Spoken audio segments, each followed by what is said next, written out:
Hello friends, कैसे हो आप सब। तो आपका स्वागत है एक नए व्लॉग में। और जैसा मैंने प्रॉमिस किया आप लोगों को, हर रोज कुछ ना कुछ नया देखने को मिलेगा। हर रोज नई बातें मिलेंगी, हर रोज कुछ ऐसी बातें मिलेंगी जो बिल्कुल अलग होंगी। क्योंकि लोग नए होंगे, बातें नहीं होंगी। सबका अपना एक एक्सपीरियंस होता है। मैंने कहा था आप लोगों से मैं आपके सामने लेके आऊँ। आज दो बच्चे हैं जो साइकोलॉजी के स्टूडेंट हैं, और आए तो ये मुझसे क्वेश्चन करने थे, बट आई थॉट कि मतलब मैं थोड़े से क्वेश्चन कर लेता हूँ। तो सबसे पहले हम लोग इंट्रो पे कर लेते हैं और फिर हम बात करते हैं कि ये क्या पूछने आए थे और मैं इनसे क्या। हेलो, मैं नाम व्हाट्स योर गुड नेम? देवना। देव। समीक्षा। समीक्षा।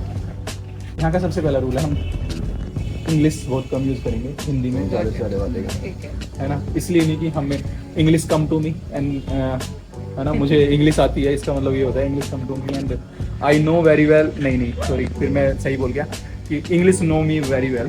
तो I need news, but I don't know. तो देवना एंड समीक्षा। समीक्षा। हाँ जी, तो आप सबसे पहले आप मुझे बताओ कि आपका रीज़न एंड क्यों आए यहाँ पर। और राइट। तो बेसिकली हम साइकोलॉजी स्टूडेंट्स हैं एंड हम अभी अपने फाइनल ईयर में हैं।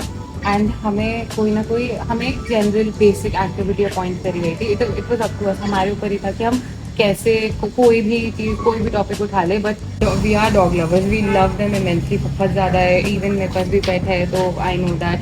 एंड इसका कुछ रीज़न की वजह से नहीं ले पाई, but she is so attach, बहुत ज़्यादा अटैचमेंट है डॉग्स के साथ। तो हमने यही सोचा कि लोगों के पास तो ऑलरेडी इतना है, दे हैव देयर लेग, हाथ पैर सब होंगे, काम करते हैं, वो अपने लिए काम ढूंढ सकते हैं। तो हम ऐसी जगह वॉलंटियर क्यों ना करें, बिकॉज डॉग वॉइसलेस हैं कहीं ना कहीं। तो हम वहाँ जाके देखे, उन लोगों से जाके पूछें जो उनकी टेक केयर करते हैं एवरीथिंग। तो वो हमारा मोटिव था कि हम वहाँ थोड़ा डिफरेंट हो जाते हैं। लोग तो फिर भी हमें एक जनरल पॉइंट मिलेगा।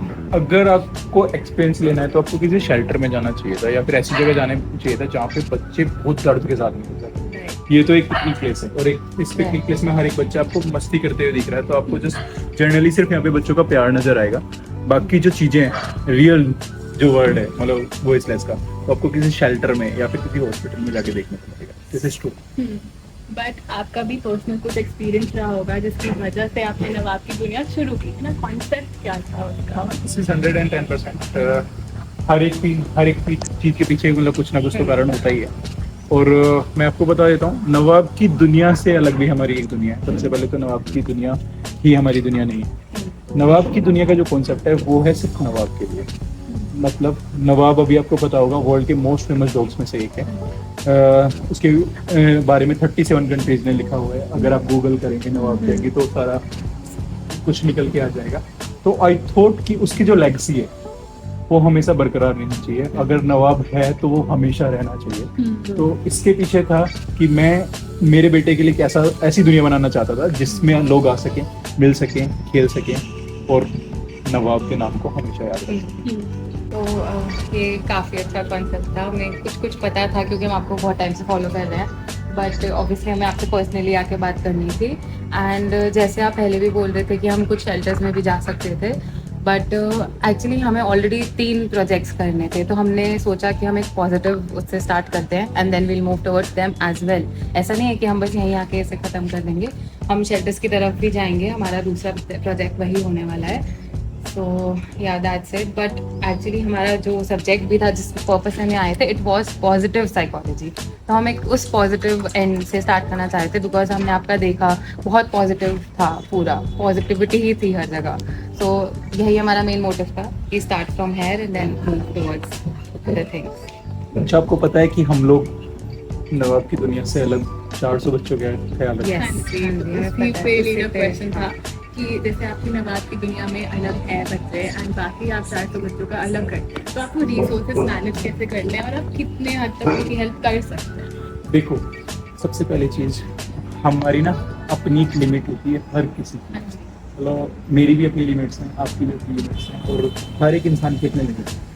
अभी क्या है, हम आप लोगों ने हमेशा देखा होगा, हम लोग एक 20 kg का कट्टा हर रोज स्कूटी पे रखते हैं, हर जगह उसकी जगह जगह खाना जाके खिलाते हैं, है ना। फिर उसके बाद में अगर कोई बच्चा, जाहिर सी बात है, इतने सारे बच्चों में हमें हर तीसरे दिन चौथे दिन कोई ना कोई बच्चा कटा फिटा मिलता है ना। हम उन्हें उठाते हैं, हॉस्पिटल लेके जाते हैं, हम उन्हें रेस्क्यू करते हैं, घर पे रखते हैं, या फिर कभी कभी होता है कि हमें वॉलंटियर्स ढूंढते हैं, हम उनके यहाँ पे रखते हैं, मतलब हम सब कुछ करते हैं। लेकिन शेल्टर अभी तक ना बनाने का एक रीज़न है, वो ये कि जिस दिन हमने शेल्टर खोला तो ब्लेस्ड बाय महादेव, इतना बड़ा नाम है, हम लोग ना रोक नहीं पाएंगे खुद को कि हमारी जो लिमिट्स है ना हमें एनी हाउ इंक्रीज करनी पड़ेगी, और हर एक इंसान के ना एक अपनी लिमिट्स होती हैं। हम उस पर काम कर रहे हैं, फ्यूचर में हम लोग बहुत जल्दी एक अच्छा कॉन्सेप्ट लेके आ रहे हैं।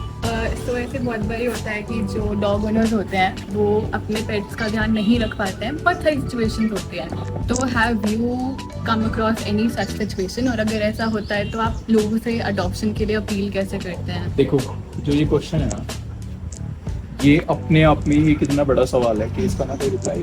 रीजन भी कि if you are not able to take care of a fur baby ना, तो लेके ही मत आओ। उसके बाद में अगर उसकी जगह आपका ह्यूमन किड होता तो क्या आप उसे घर से निकाल देते?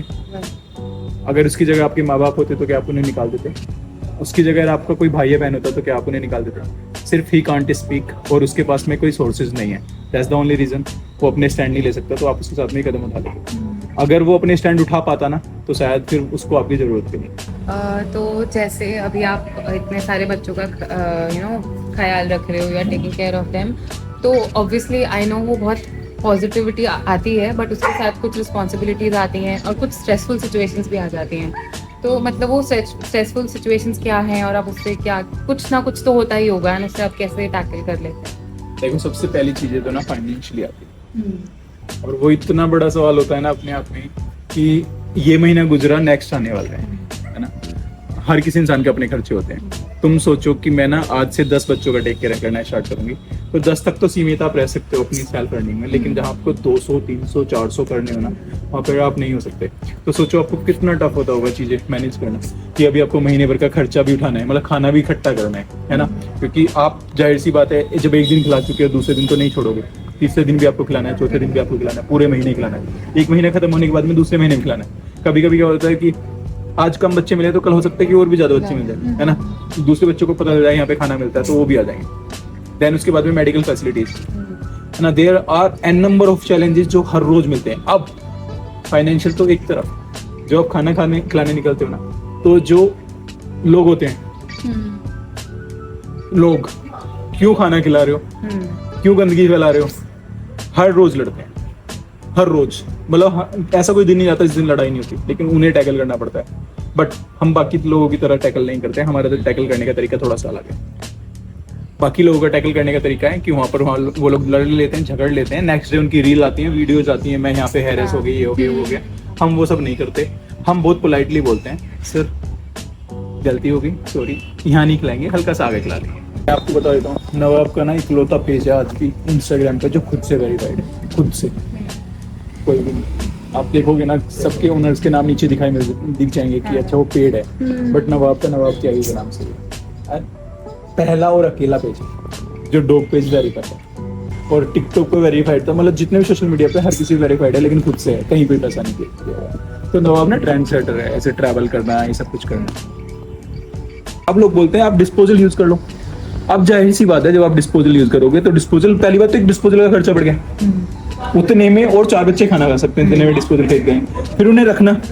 फिर अगर आप डिस्पोजल नहीं हटा के जाओगे तो लोग बोलेंगे कि कचरा फैला रहे हो, और हटाया तो यू हैव टू इट। अब लोग बोलते हैं चलो ये भी तुम्हें कॉस्टली पड़ रहा है, तो अपना न्यूज़पेपर रख लो। पहले न्यूज़पेपर लाओ, उसे फिर दिन में बैठ के काटो, टाइम वेस्ट करो, फिर जब उसे डॉग लिक करेगा तो उसकी इंक उसकी जीभ पे जाएगी। थोड़ा सा खाना खाने के बाद में वो पेपर गीला हो जाएगा, गीला होने के बाद में क्या है, उसके न्यूज़पेपर भी अंदर जाएगा। तो इट इज हार्मफुल, और सही बात है या फिर गलत है।